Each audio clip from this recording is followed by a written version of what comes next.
Welcome back to Stop Playing Podcast. It's your favorite homegirl, Coriel, here to encourage you to stop playing with your potential and start working for what you want in life and in love. You already know I'm bringing you the information and the conversations to help you make the money and get the honey. You can have it all as long as you are willing to work. And ladies, y'all are in for a treat because we about to talk about getting to the honey on today's episode. Before we get into it though, make sure y'all like this video. If you are listening on a podcast app, subscribe to the show and go ahead and get ready to share this episode with a friend because it's going to get a little spicy. We got the fellas of Hardly Initiated in the building. Welcome to the studio, guys. Glad to be here. Yeah, appreciate that. Finally made it down to the studio, and I'm ready to get into this convo. Are y'all ready? Let's do it. Yeah, we're ready too. Do y'all do very many interviews? No, this is definitely an exclusive. This is facts. Yeah. Okay. Very selective. Very selective. Okay. Oh, thank you. All right. Well, the ladies are definitely going to enjoy this conversation. Anytime I have fellas on the show, episodes always do numbers because I don't think we get enough honest conversation about the current state of relationships. Now, y'all are not like relationship experts or anything, right? No, but we. Now, this is the thing. We typically say no to that. Okay, But okay. over the past 2 years, I mean, we spoke to the top 1% of people in marriages, right? Mm-hmm. We spoke to countless relationship experts, and we studied the game. So it's actually very difficult for me to say I'm not a relationship expert. I'm going to say no. Okay. But we got the sauce, though. You got the sauce, Yeah. though. And one thing y'all definitely have is your own personal experiences, things that y'all are seeing, dealing with, experiencing on a daily basis, as well as the women that you all serve through your own podcast. Y'all are, like, y'all got y'all ears to the streets at all times. So I want to talk to y'all today about your personal experiences, but also some of the things that y'all are seeing, like your perspective of what you're seeing from women as well. So relationship statuses for both of y'all. Single. Single. Single as hell, or like it's a lady watching this that y'all got to be mindful of what you're saying? No, yeah, I'm seriously dating, but Okay, okay. I'm still single. Okay. I'm single as hell. Single as hell. That's a fact, yeah. Nobody gonna be tuned in mad. Okay. So let's start with you, Ryan, because you went viral a couple months ago on my page, actually, Okay. with a clip that I shared, and you were talking about your preference in younger women, Uh-huh. and I believe the word you used was malleable. And the crowd went wild. yeah. We're very viral for that. The crowd went wild. So do you stand 10 toes down by that statement? Do you want to So retract it? What's your current? I do think that in the past I was prone to use some flagrant language. Okay. So malleable, Intentionally or? I would say intentionally, Okay, for sure. But now that I've matured over the past year or so, I do tend to change my language. So in this case, my preference is not necessarily younger women. Okay. Well, now it's kind of in that mid-20s range. Okay. You know, and not malleable, more of coachable. Now, this is the thing. Coachable can probably still be seen as offensive. But in my opinion, if I'm running a team, right, I'm taking care of my ladies, I'm taking care of my kids. If Did you say ladies? my lady and my kids. Okay. Yeah, I did say ladies though. He did. Yeah. I want to be clear. Okay. Right now it is ladies, but if I'm taking care of the fam, right, and I want to put them in the best position, then of course I'm gonna want somebody on my team who's gonna be able to facilitate and adhere to whatever instruction or guidance I might be providing at that time. And I don't think that's unreasonable. And in fact, I think that most men would like higher levels of cooperation from their women. I agree with that. And I think a lot of times where the confusion comes in and the gender wars and all of the things that people going crazy in the comments, it's not necessarily the intention of what we're saying, but it's simply how we're saying it. Right. So I don't think that it's unreasonable or unrealistic or outrageous for a man to want a younger woman for all of those reasons that you just said. But when it's presented in the sense of I want a woman who I can mold, which is basically what malleable means, like I can bend you and and bend you out of shape and you ain't gonna break, basically. I think that terminology was just like, well, damn, you gon' like that is almost in the same vein as like grooming, I think is what people were taking it as. I mean, the levels and the response that we got from it, the level of virality was really insane. But it's understandable, right? You think about, it's been years, hundreds of years, where men have led through domination, right? Rather than masculine leadership. So if you have these women who, don't have the best upbringing in terms of having a 2-parent household where both a man and a woman is present and, giving them the instruction and level of tutelage that they need to be successful in relationships, when you hear somebody like me saying malleable online, it's gonna drive you pretty nuts. So I do understand it, but I think as a whole, it's best that we do find ways that, or at least be open to listening to each other. 100%. And I think that's the beauty behind the way that podcasting is taken off. It's like you don't have to be this person to have a voice, to bring some value. And podcasting, I think, is allowing us to be able to do that. Right. For sure. What's your preference, Tashawn? Malleable women or no? That word malleable is so tricky because it can be taken so many different ways. And I just want to say, when we first started the show, it was like straight barbershop talk. If most women sit in a room with men talking, most women would be offended. For sure. That's a big fact. In our just casual conversation. But because I know ladies are sitting here watching this conversation, I will not say malleable. But I think a woman that is willing to listen, right? That is willing to be open to guidance, to instruction, that's not so stuck in her way, has a wall up where she can't take instruction or leadership from someone who's qualified to lead.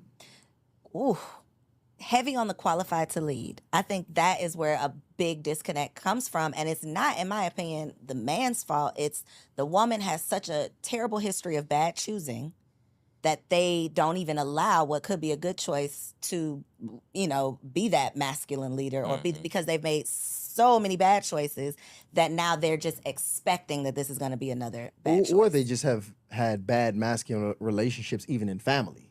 Like they haven't had healthy masculine relationships, whether it was with their father, their brother, their uncles. Men have taken advantage of them in their own family that they should have entrusted.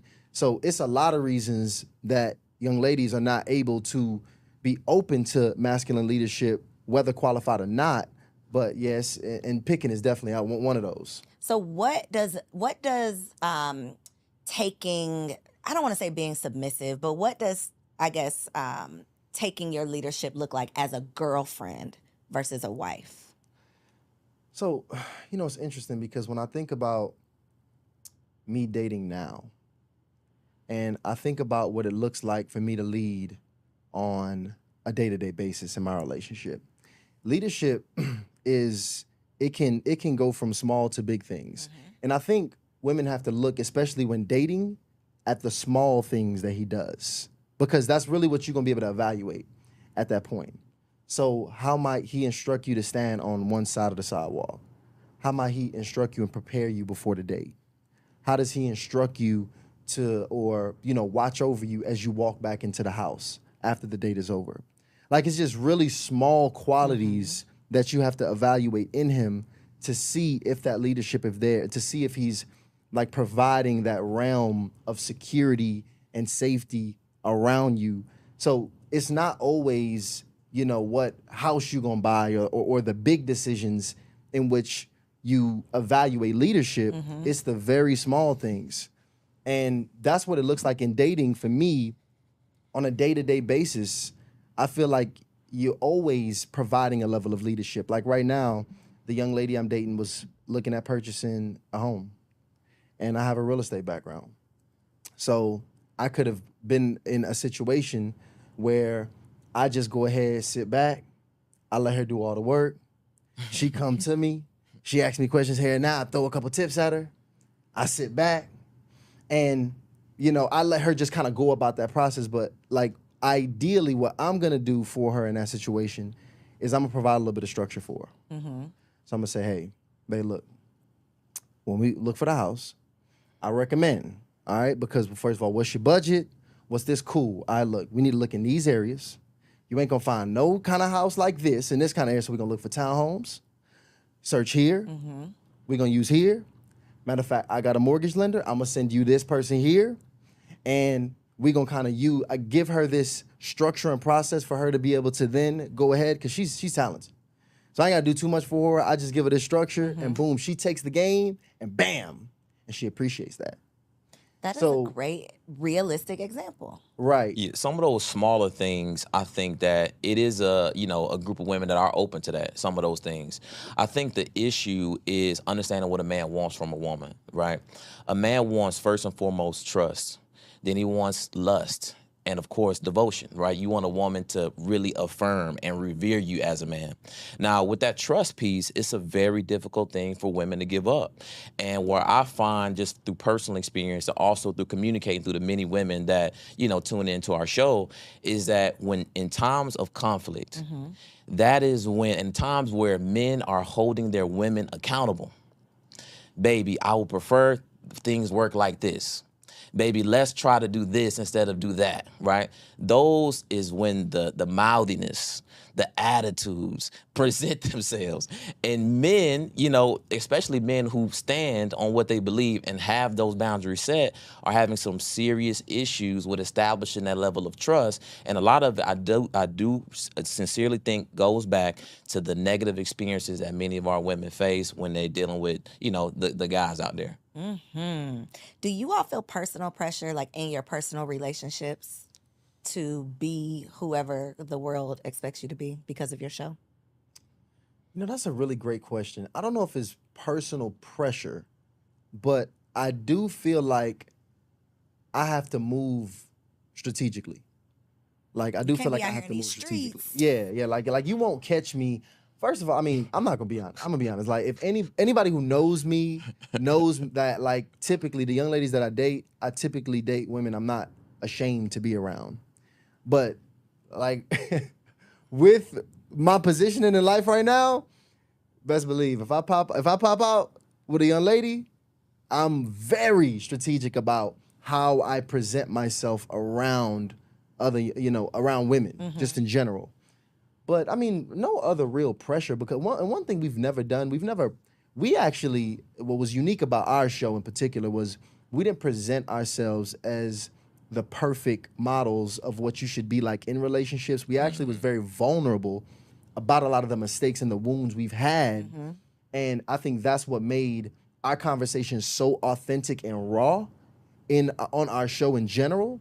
So our audience don't expect perfection from us, but they know we know better. That So- part, that part, Yeah. that part. Yeah. Once you know better, you are expected to do better. Yes.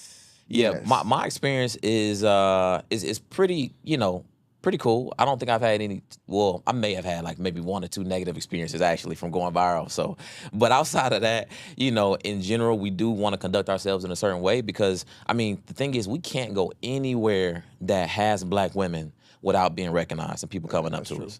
So we do have to be, I think, careful about who we present as somebody or who we, how we represent ourselves and kind of who we have on our arm when dating. So I do think that I consider that a bit. It's not much pressure, but in the back of my mind, I'm thinking, hey, I have to double confirm, is this young lady good for the brand? Whereas at first, I could probably try some things out. See what fits. You could throw some things up and see what stick. I got you. Right.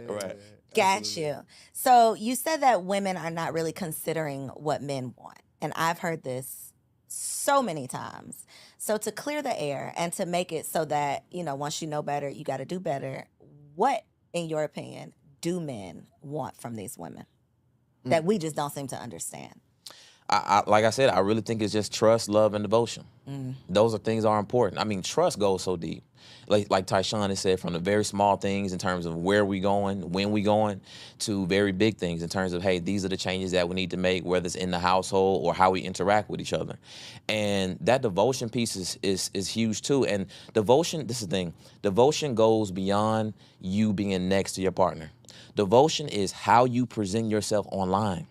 If you go out and you with me, right, and you do the Kiki Palmer thing and you around, that's showing right there. You are not devoted to your man. Because the thing about devotion is what women really have to understand is that men judge men based off their woman.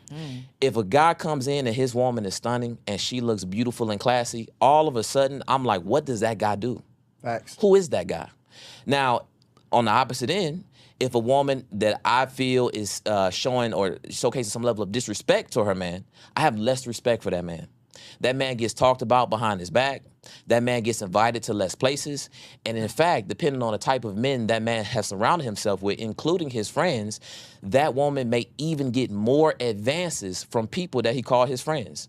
Now, women have to protect their men. So that level of devotion, so much of it comes down to how she is when he's not around. And I think that, a lot of times women think, hey, if I'm not right with my man, it's certain things that I can do because I want to do this with my girls or because this is how I feel. But women must consider at all times, is this the right thing to do if my man was around? And if it's not, then it's best not to do it. So no to the Kiki for you too. Oh no. What was the major problem in your opinion with Kiki? Oh, come on. What was the issue? Let me ask was you. It Would you have done that? Absolutely not. But I can tell you why I can pinpoint exactly where I would not have. I would not have. Couldn't have been me. Okay. But what at the root of it, was it that it was filmed? Was it the dress? Was it the singing? Was it that she just had a baby? Like what, in your opinion, what was your issue with it? A woman who is sharp is always aware of what's going on. Mm-hmm. Right? So being aware of it is really just understanding what the situation is. One, you're Kiki Palmer, right? Okay, that's the first thing. You have attention, you have an audience, you have eyes. You can easily end up all over the internet with just the slightest thing you do. So one, you positioning yourself outside, dressed the way you're dressed, and then, first of all, men, we instantly know. I instantly know if I'm with a woman, the way she interacts with another man, responds to his energy, I instantly know either is something going on, something has went on, or something could go on. Right? Mm-hmm. Just by the energy and how they're interacting with each other. And the interaction was just disrespectful to a woman who already has a relationship with another man. Oh no, she's just getting serenaded. First of all, no woman should be getting serenaded. Right. I don't even like the sound of my woman getting serenaded, first of all. But again, understanding the situation at hand, when you put all of those variables together, it was just essentially an emasculating experience for her man, and that's one thing that's a position you never want to put your man in. I agree. Do you think that he handled it appropriately? Of course not. No. Of course not. No. That's something that you want to handle in private. Now, I don't know if it was a publicity stunt or if it was as part of the marketing campaign for her album that came out or something like that. But at the end of the day, when you have issues with your woman, you address it directly with your woman and not in public. And I think when a man does, look to address these things online, that's an emotionally unstable man. Yeah, so he furthered the emasculation. That Oh, part, absolutely. You did it. I felt like she was wrong, but you made it. You threw gasoline on it. Oh, yeah. Oh, absolutely. Don't address me in public. Oh yeah. Not in public. But Chance the Rapper, was he wrong I didn't with his see twerking at the what was it? Wait, Oh, you know what? I did. You So he saw, was for getting sure danced you saw, on. He was yes, getting danced yes. on outside At the what's it called? What's the festival? I know, like Carnival. The carnival, yes. It was Carnival. Mm-hmm. So he was getting danced on, and it's kind of weird, like, and that's why it's just certain environments I don't know if you should be in when you're in a serious relationship, because that's the culture of Carnival. Like my people, that's our background. I'm deep in that culture, so I know it's a whining, twerking, grinding culture out there. So when you get in the mix of that, you're gonna end up in the mix of that. And just me personally, I just wouldn't want me or my lady in Carnival if we just at a certain point in our relationship. Like I just really think it's just certain things, it's just single activities. Gotcha, It's just certain things I just don't, at a certain level, What am I doing here? what am I doing here? Agreed. So was he wrong? Absolutely. I mean, it's just not a good look for the family. Mm-hmm. And that's really what it's about. It's like the brand of the family is what I really think it comes back to, especially when you at that level where the eye is on you, the eye of the people is always on you. You always want to protect the brand of your man as well as the man protecting the brand of his lady, which is why I love seeing couples like when I see like the James family. Oh yeah. Like LeBron and his wife and his kids. The Messi's like that too. Who that? Lionel Messi. Yes. It's certain families that when I look at them, I just think, wow, like they've really protected each other for decades of being in the limelight where so many things could have went wrong. Yet so many opportunities, I'm sure. Some people, oh, he did this, he did that, whatever. You didn't bring the trouble to my doorstep. Absolutely. At the end of the day, it is not in my home, right? Yeah. And so I think to your point, though, it's not just celebrity because social media has put the spotlight on all of us now. Oh yeah. And so a big thing that we didn't necessarily have to consider in the past is like who you present online. So how do you all feel that your social media presence affects your personal relationships, I guess? And I mean from the sense of a woman that you would potentially date. It's an impact. I mean, some good, some not so good. My Instagram profile is not very active, but obviously we got the show. So I mean, the amount of DMs and solicitations that I get or women showing interest is a lot, right?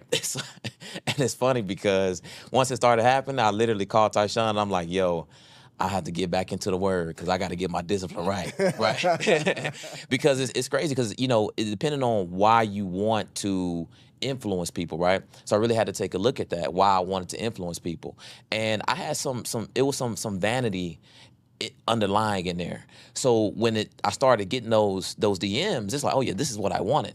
And I had to really look back at it. It's like, okay, look, if this is the goal, then we're not gonna make it very far. If income is the goal, then we're not gonna make it very far. So I really had to go back and look at, hey, why exactly I wanted to do this. So now the same DMs, I'm like, I don't respond.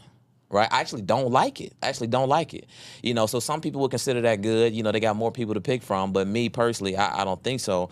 But I would say one of the negative things is just having an opinion. So because I have a publicized opinion, I am now coined as very opinionated.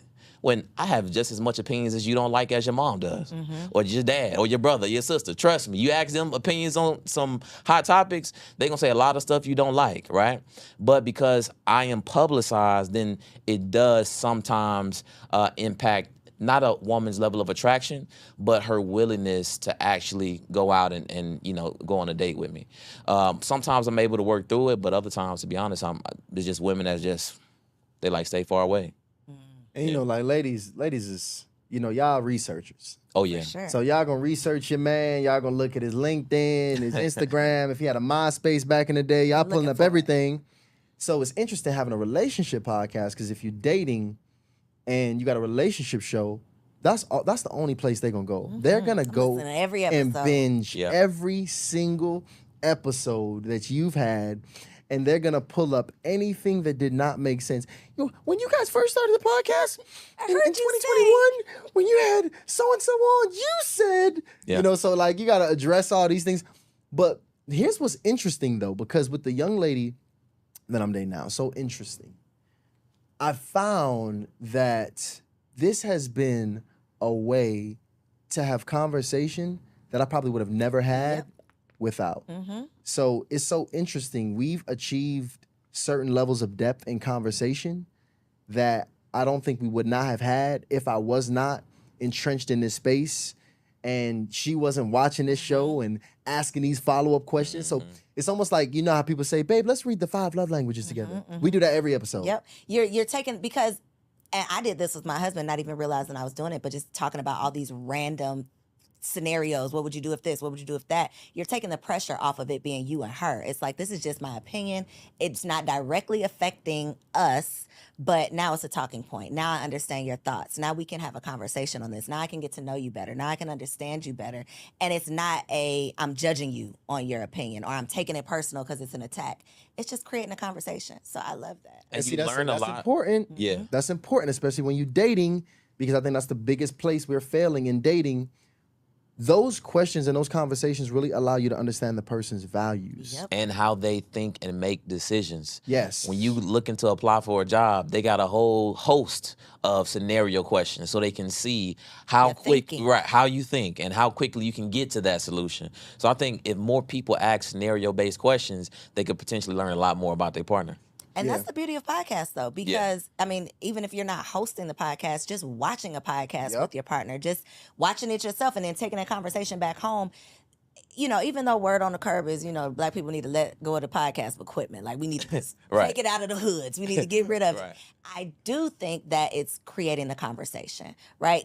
R.I.P. Kevin Samuels. People had whatever your opinion was, he created conversations. Yeah. Absolutely. He brought up these topics that need to be talked about. Whether or not you appreciated the way he presented them, a lot of the conversations that he brought to the forefront needed to be had. They were things that we just were sweeping under the rug and pretending like, you know, what we've been doing have been working, and it obviously has not been. He That's is a fact. truly the Godfather. Shout out to Kevin Samuel, because this is the thing. Kevin May really he brought rest the in peace. conversation to the He did. table. He did. Like it or And not. Like it or not. like it or not, and the thing about it is we still not having enough conversations, because I can attest to this personally. I didn't even and start investigating or look to understanding the dynamic between men and women or relationships as a whole until I was about 29, 30 years old. So you got to think about that. I'm well into my career. You know what I'm saying? Finance, okay, I understand that we don't need to be broke because that's how I grew up, right? But that's it. I mean, it's more to life than that, right? It's more to being a man or a woman than that. So he brought conversations that I think, of course, some of it was abrasive, and it's going to be rough because a lot of us grew up without the right instruction, without a soft voice, without a rock or foundation to lean on.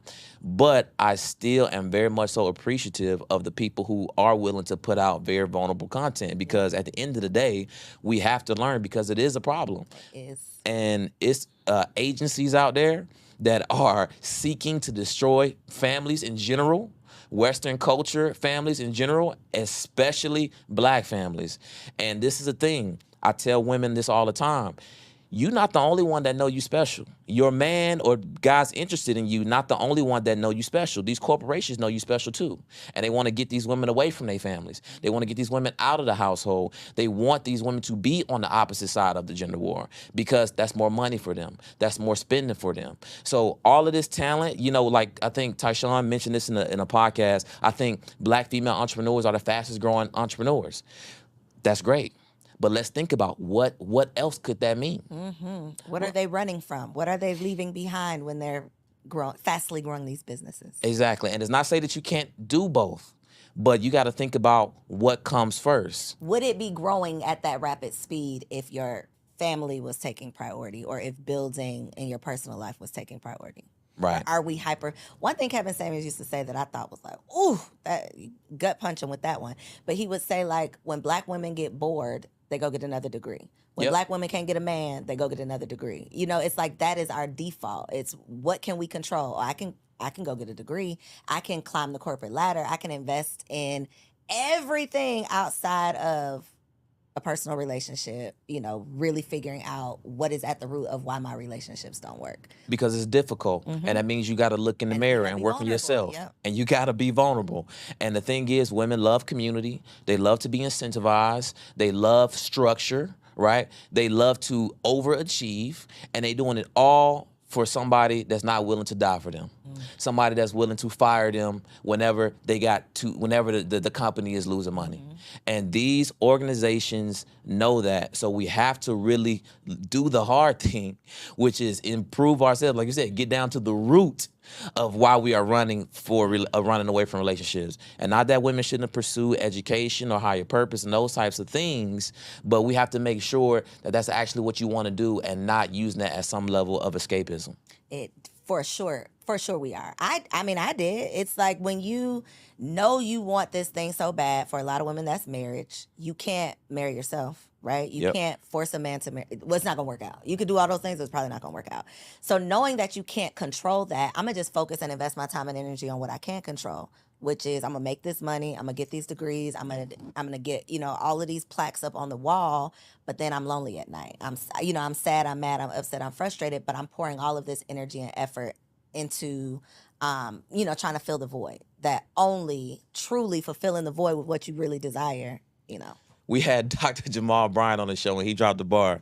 He said, you talking about, he was talking to women. He said, you talking about you was tempted. No, you was bored. Facts. And I thought that was very descriptive of what's happening. And it says, I think in the book Way of a Superior Man, he talks about this a bit. He says the masculine is mission, and the feminine is love and release. And when, you know, women are in that space where they don't necessarily feel like they're operating, you know, at their fullest capacity, they go ahead and hop in their masculine bag and they pursue a mission. And it just becomes difficult because me personally, I can date a woman with a job. I can date a woman that, you know, is obviously taking care of herself, but I can't really seriously date a woman that's trying to climb the heights of the corporate ladder, because at this point we become brothers in arms. We're not, you know, There's no polarity. There's not, that sexual tension and fire is gone at that point. But Because she's dedicated and devoted to her job. well, it's the energy that it takes. It's I've tried it. I'm telling you, I have tried it, and it's very difficult because even just in the casual after, because think about when you come home after you've been fighting all day. You know, your t-shirt is bloody. You done fought the world, slayed dragons, both of y'all. And if your mind, both of you guys, are not really good at turning off the masculine, like you still kind of in pursuit mode, then what ends up happening is you end up chilling with your homie. The with your man boy. is comfortable with operating his max. It's natural for a man to go be on a mission and work 24/7.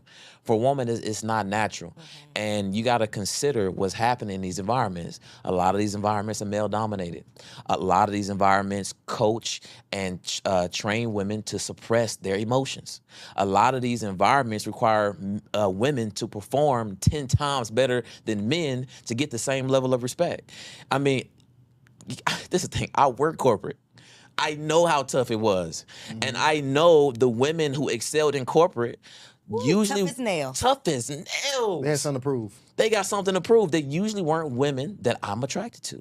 Now, they were absolutely women I loved to work with. I loved them because they did 1,001 things and made sure everything was on point. Yeah. Right? But you got to think about what that does to you over time. And over time, not only does it suck away some of a woman's best years, right, in terms of fertility, right, in terms of just, I'm not even gonna go there. I'm not even going there. I gotta be careful with my Go words. ahead, on no, here. not really. I'm not even gonna go there. But basically, it does a number on women. And I'm gonna be honest, when you really look at it, the best women are the ones that truly neglect family. I'm sorry? Neglect family. You mean the best women that perform in corporate? Yes. Okay, you missed that word. Say that again. The best women that perform in corporate are the ones who do not prioritize family. They're not. They're putting kids on the back burner. They don't even really want to have kids because they don't even want to stop working. Like they either had them early and they working hard and the nanny got them, or they just not even like, no. Right now is not a good time. It's They a conversation say, that in they the have. Black community, the husband has been replaced with the pastor or the boss. Oh, That is who the Black woman has. That's who she's answering to. That's who she's submitting to.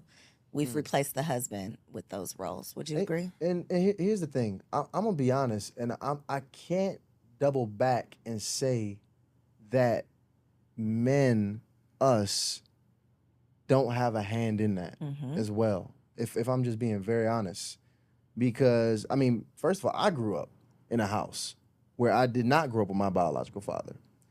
Ironically, all of my closest homies I grew up with, and I grew up with some really sharp homies. Like we all graduated top 10%, athletes. Like my core homie group from middle school to high school was sharp, and all of us, ironically, had a very similar home situation.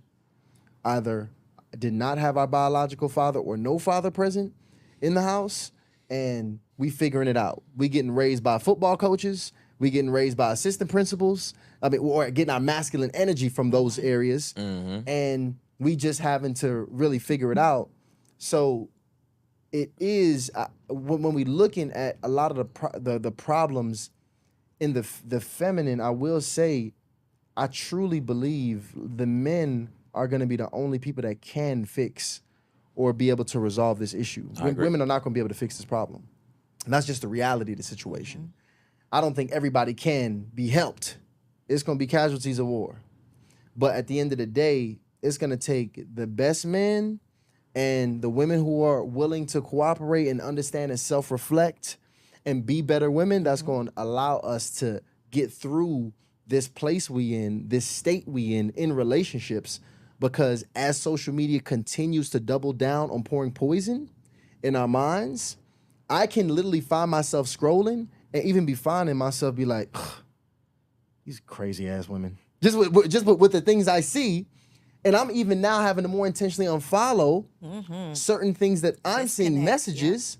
But that's what men are now being inundated with, these visions of delusional women. Yep. And men are, and women are seeing men talking about how bad they don't want to be with one of these women or how they'll never get married, which further just...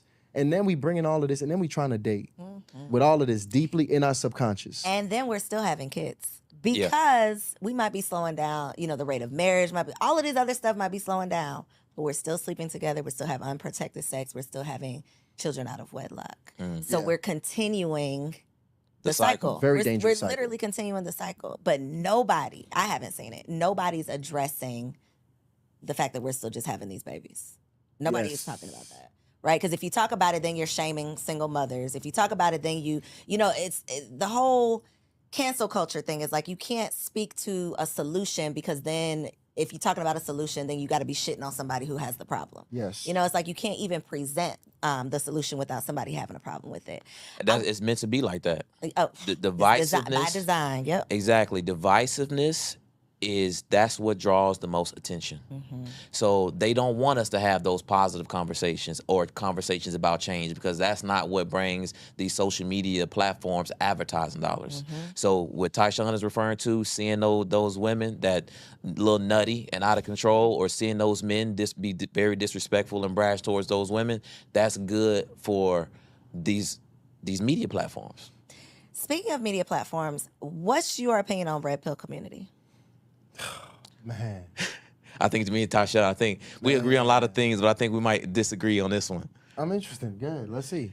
So I think I do think there is a place for Red Pill community. Explain what the Red Pill community is first. So the Red Pill community, I'm not a spokesperson for them. So They're woman haters. That's how I describe them. Yeah, it's a community that I would say solely holds women accountable when it comes to the relationship dynamic. I would say everything's the woman's fault, basically. Yes. that's what I would agree with that. That's the pretty much. philosophy. Because and you got to understand the avatar of the man who goes to the Red Pill community, because so many of these men don't have masculine presences in their households. They're lost and going into this world. And imagine a man whose every experience with a woman has been negative, right? Because he does not have game. He does not know how to take care of himself. He's not personally developing. He does not have good discipline. He doesn't know how to communicate well. So with women, he probably gets rejected over again. Maybe in school, he was getting teased. He was getting called ugly. That is exactly. So women have become a major issue for this man, and he doesn't know how to fix it. So he goes to this community of men who, here's where the Red Pill gets it right. They are teaching men to get better. They're teaching men to go to the gym. They're teaching you to be disciplined. They teach you to get money. They teach you to do those things to build up your value. But where they get it absolutely wrong is when it comes to family. They do not teach family. They do not teach the benefit of having a woman in a man's life and how he becomes better with a great woman. They tell you all of the issues that women can bring. Here's how to have sex with women very quickly. Here's the things you need to watch out for so they don't take your money. I mean, I even seen as far as the red pill community, the one of the higher level originators of the red pill community telling men to even get vasectomies so they can have so they can pretty much forego sexual discipline and still be able to, you know, pretty much make it a man's playground, if you will. But at the end of the day, the only reason that community exists is because it's been such a lack of masculine leadership. Masculinity has even been getting punished over the last few decades, with it being something that is toxic and should be relaxed and should be much softer. And we push the softer men. And when you don't have, like, first of all, if the uncles, y'all remember like the uncles at the cookouts that was talking, like low key, a lot of those guys would be considered red pill if you just hear some of the things that they say. Like, talk to an old black man. Like Yeah, but he was probably married. But see, that's the thing. I'm talking, and again, the red pill community, when they talk about relationships, their whole relationship dynamic and talking points is massively toxic. It's massively toxic. All these things did not work out. Now let me tell y'all how it didn't work out. Now, this is the thing. I do 100% agree with Tyshawn on that. But I do still think it's a space for it. Because although I don't agree with the angle, I do think that sometimes you got to get punched in the face to get your ass up. I really do think that. But what is the getting your ass up? Because I just feel like it's not a solution-oriented philosophy. It's you being a better man, but then what? You being a better man for what purpose? So, no, I do agree with that. But it's just the thing. When I think about, you had, during the civil rights movement, you had two varying messages that you can say both were righteous. Martin Luther King and Malcolm X. Martin Luther King's message did not, some people, it just did not hit, right? But Malcolm X's message, it hit. Now, right or wrong, now at the end, did Malcolm X come around and he took a more holistic approach to race matters in the United States or in the world? Yes. So all I'm saying is, if you get punched in the face and you catch that red pill, take it for what it is. Don't become a devout follower of it. Just get this level of understanding that you need to make a change. Get that little level of motivation and find your way to a GS Youngblood or a David Dita that's going to teach you not only the dynamics between holding women accountable, but also holding yourself accountable. Because like Tyshawn said, women, we can't wait for them to change. It's us that must make a change. Yeah. See, that's the thing about it, because, I mean, if you go back to MLK and Malcolm X, they were both righteous, though. I mean, if you roll with either one of those guys, you were gonna, the society would have been better. Red pill is, I mean, where y'all driving us to? Where y'all driving us to? See, that's the issue with the red pill, because if I can't tell you to go to any community, that won't make the nation better overall. Like that's what's so, that's the most dangerous part there, because if you get stuck there, then your growth stunts. The problem is you need to get punched in the face by your pastor. This is the thing. One message was divisive, and the other message was more collaborative. It was very different. Violence was a big part of what Malcolm X was putting out. So you can't really say, don't get me wrong, I think both had levels of righteousness. But what I'm saying is, one particular message was piercing. The message that we are delivering, this whole man message, is a lot more difficult to get out than the other message. So I don't agree with the red pill community, but I do think it's some space for it. Got you. Unfortunately, if we continue to have a society where we continue to create, I think we're producing just emasculated men, we're going to create the monster of the red pill community.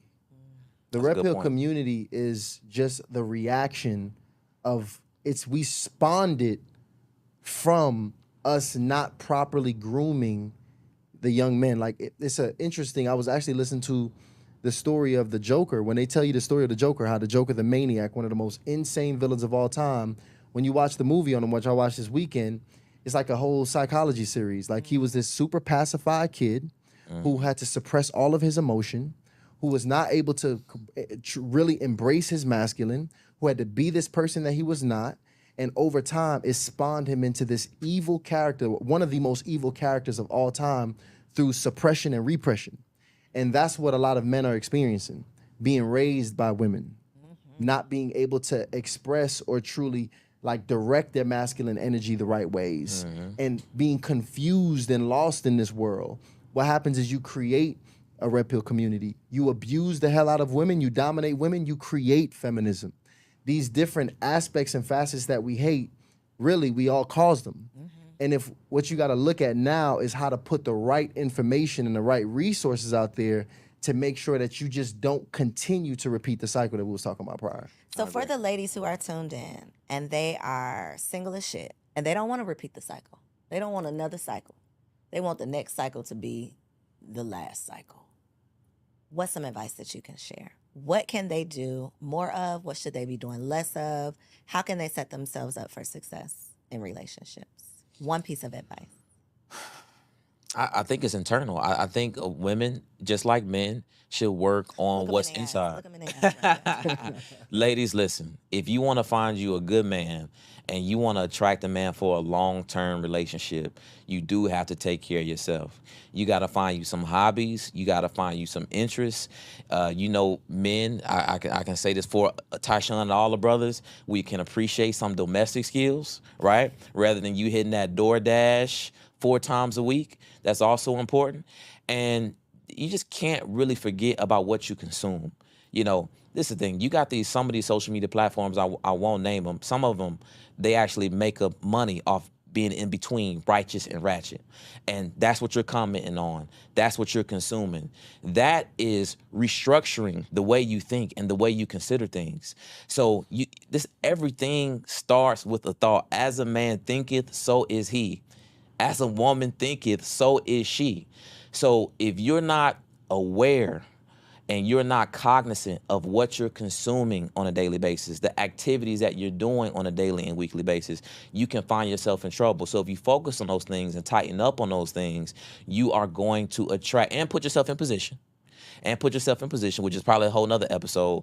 You are going to attract the man that you truly desire and be open to the man that you truly desire. Because a lot of the barriers that women have are solely from things that they don't understand and things that they have not yet come to know.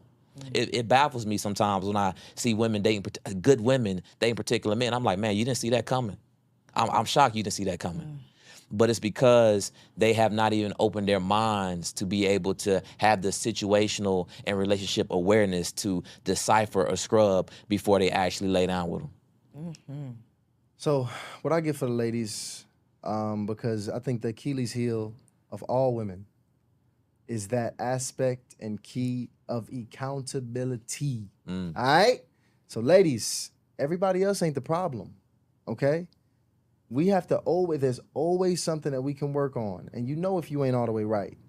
So one thing I see ladies neglect massively, and I think it's probably even more important for women than men. And even men don't need to neglect this, but more important for women, your self-care, like the way you take time for yourself, being in tune with yourself, you being like, because your intuition, your knowing, that's like your superpower as a woman.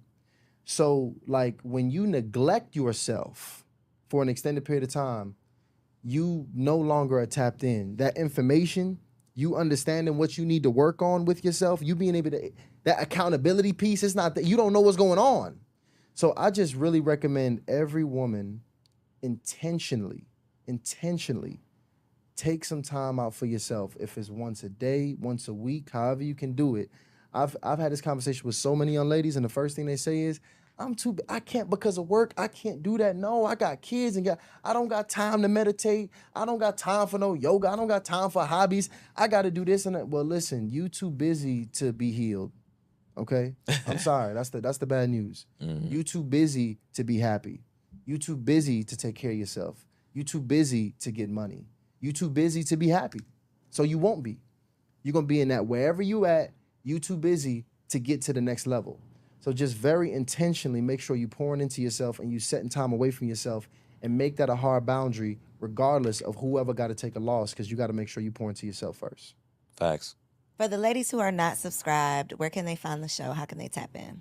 Hardly initiated. Let me tell you, hardly, and initiated is like one of the hardest words to spell on the internet, gonna trip guys. Right. So We'll make sure we link hardly initiated, but we had to do it because of what we just talked about. Me and Ryan, literally in the middle of building our business, we got to a place where the business was safe, it was stable, it was producing income, and me and Ryan was getting out these relationships that wasn't working for ourselves, and we started digging into masculinity books. I personally was relationship books. unhappy. And we both were. And we had this interest that was burning in us. And I'm like, yo, Ryan, you need to read this. And Ryan telling me I need to read this book. And it was just so crazy, the information that was coming to us, because what we just, overall theme of what we got, especially when understanding manhood and masculinity, the strongest men, the strongest communities, they all came from through these rites of passage, through wise and strong men, putting these men on game, initiating them through processes where we found that us and many men now were hardly initiated. And that's what inspired the show. And actually, through consistently putting the content out, we also found that women were also having the same issue. Ain't initiated either. In the same boat. In the same We both messed up. boat. So now we making sure we feeding and putting out content for the men as well as the ladies. So definitely go to YouTube, hardly initiated, subscribe to it, because we feeding the people regularly. And of course, you made your appearance as well. Y'all gotta watch that episode. That was dope. Yes. Thank y'all for coming. I think this was very helpful. I think the ladies are definitely going to take a lot from this conversation. Y'all don't feel attacked, right? We can have a conversation where we didn't necessarily agree 1,000% on everything, but just sharing your perspective in a respectful way. I think that is the whole point of having these platforms. So thank y'all for coming. We appreciate you. Y'all already know I truly, truly believe that there is a partner out there being prepared to love you properly. You just got to put yourself in position. Make sure you subscribe to the channel, share this episode with a friend, and I'll catch you next week.